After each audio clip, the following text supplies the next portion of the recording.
One of the leads is a young woman who is progressively losing her hearing. And it goes in and out. Some days she's completely not able to hear. Some days she can hear fine. She has learned to master the art of lip reading very well. And so the whole show was saturated in the non-hearing.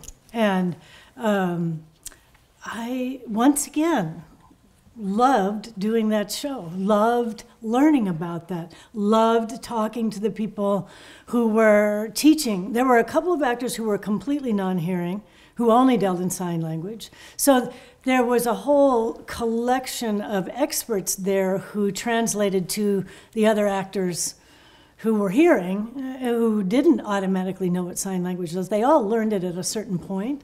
But that world was really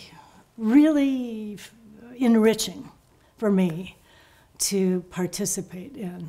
Did you have to learn a new way to shoot because you had to cover the signing?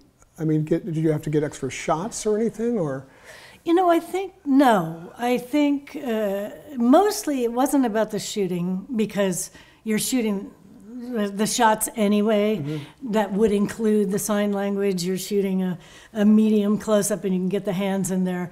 But it was mostly about the communication. I had to make sure that they were looking at me, or I couldn't just say something on the cuff and walk off. I couldn't say it behind them and assume they would hear me. You had to be really conscious all the time about I had to be conscious about my communication skills.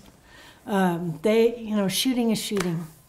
It's you manage to figure that part out. It's the human part of it that keeps changing, and